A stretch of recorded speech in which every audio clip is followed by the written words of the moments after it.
how to sell your home with rising interest rates. Are you considering selling your home but fear that you missed out on the peak of the real estate market?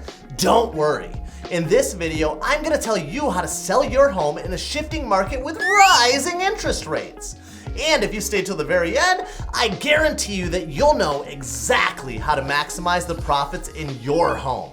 I mean, who doesn't like more money? Am I right? But before we dive into all the maximizing of profits, we should probably give that subscribe button a quick tap so that I can continue providing you guys with all that good stuff.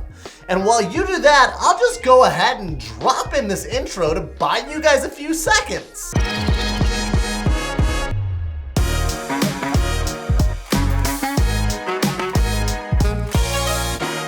Everyone knows that when mortgage rates rise, real estate deals slow. And when homes are more expensive to buy, there are likely fewer potential buyers who would be interested in buying your home.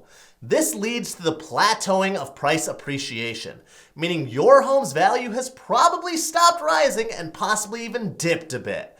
Yet, real estate does have a pretty unique characteristic: its location. Which means that real estate markets don't always act uniformly across the country, across the state, or even across town. And not all homes are the same either. In 2002, the market has shifted from one of rapid home price appreciation to one where price appreciation appears to have returned to seasonal, cyclical norms. So even as buyers and sellers are moving away from real estate markets, especially in the typically cooler winter months, home sale values appear to be plateauing, which could mean that sellers who are ready to sell their homes are facing a chilly winter market. Still, there was some recent relief in the mortgage market, as the latest data from Freddie Mac showed that rates dropped on average by nearly 0.5%, and are now typically 6.6% at the making of this video for a 30-year fixed rate mortgage. So what can you do to maximize your home's value? Well, the real estate market still favors sellers slightly. We are not technically in a buyer's market yet due to the shortage of inventory, but sellers do have to work to get their homes sold right now. And as a seller, you shouldn't expect that you're going to get everything that you dreamed of this time last year. It's just not the same real estate market as we experienced in 2021. So the first thing that sellers ought to do is to moderate their expectations of how a real estate deal might come together. Now, for example, buyers are much more likely to make an offer to purchase at or even below the list price of the home, especially if the home will need repairs, cosmetic updates, or landscaping. Sellers can expect buyers to move more slowly as well, which means that a home might not be sold on the first date it is offered on the market, or even the first 2 weeks. But on the flip side, we do still see some homes receiving multiple offers in the first few days. And since September, the average numbers of days on market for my listings here in Metro Detroit sits at 6.2 days, which is still an incredibly fast sale.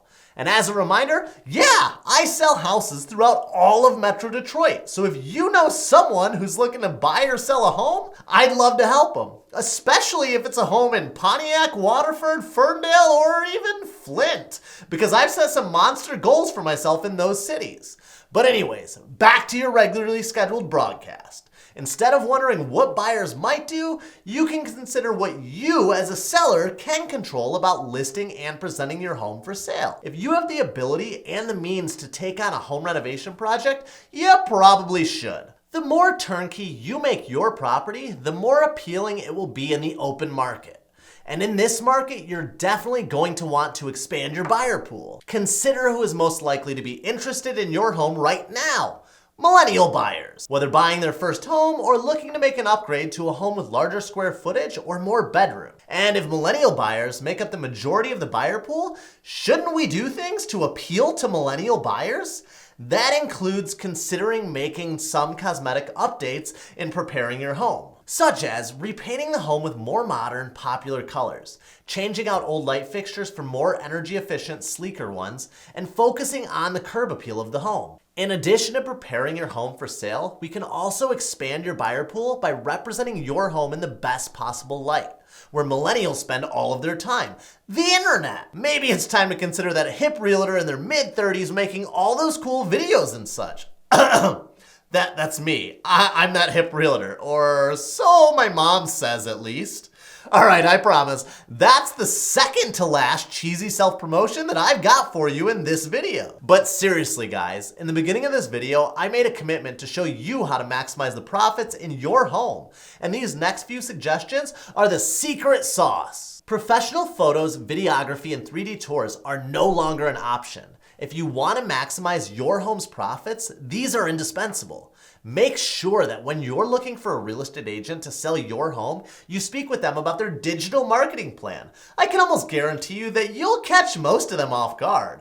I mean, come on guys, just last month I had a real estate reel receive over 250,000 views. Could you imagine how many more interested buyers you may have if an additional 250,000 plus potential buyers saw your home's listing? And now that I've got my favorite part out of the way, we've got one more important suggestion to discuss. With interest rates appearing higher than they ever have to millennial home buyers, how can we lessen the blow? While a lot of agents may not mention this during the listing process, there are a few creative ways that we can offer while marketing your home to secure a lower rate for our potential buyers. The first way is the assumable mortgage. An assumable mortgage allows someone to find a house they want to buy and take over the seller's existing home loan without applying for a new mortgage. This means the remaining balance, mortgage interest rate, repayment period, and other loan terms stay the same, but the responsibility for the debt is transferred to the buyer. Mortgage assumption allows a buyer to take on the original loan balance at the original terms, but it's important to note that it doesn't account for equity. If the house has gained value since the original loan was issued, the buyer will need to cover the difference with cash or another loan. A home equity loan is a common second mortgage option for buyers who are assuming a mortgage and don't want to or can't put cash down to cover the equity. Although this second loan will likely have a higher interest rate than the assumed mortgage, the principal amount will be far lower than what is needed for a first mortgage. If you purchase your home at a lower interest rate than where the rates are today, it may be worth a call to the mortgage holder to see if your mortgage is assumable.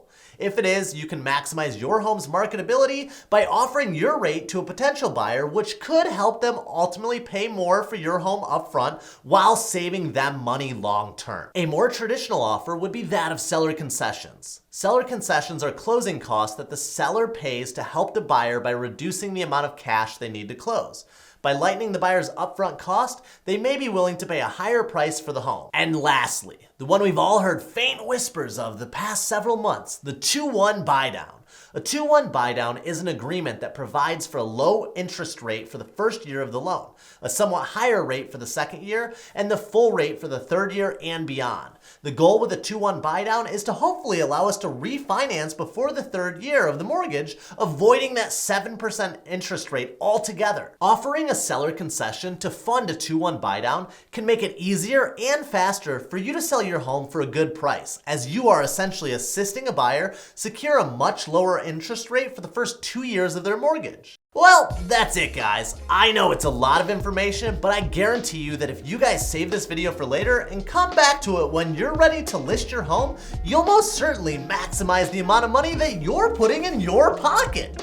The only way that I can make it any easier for you is by telling you to call me so that I can handle all the nitty-gritty details for you. And you can do that, of course, by dialing 248-206-4983. Or I guess you could also send a text to get started as well. Oh yeah, and if you haven't done so already, you should totally like this video, comment down below, subscribe to my channel, and ring the bell so that YouTube knows to show you my future videos. And of course, I'll be making a video entirely on the 2-1 buydown in the very near future, so you'll probably want to check that out. And if this video has been posted for more than a couple weeks before you're seeing it, you can probably see that video right here, or maybe here. But if you can't see it yet, one of these two are probably pretty cool as well, so you should probably check them out. Anyways, that's all I've got for you guys today. I'll see you all soon, my friends. Bye!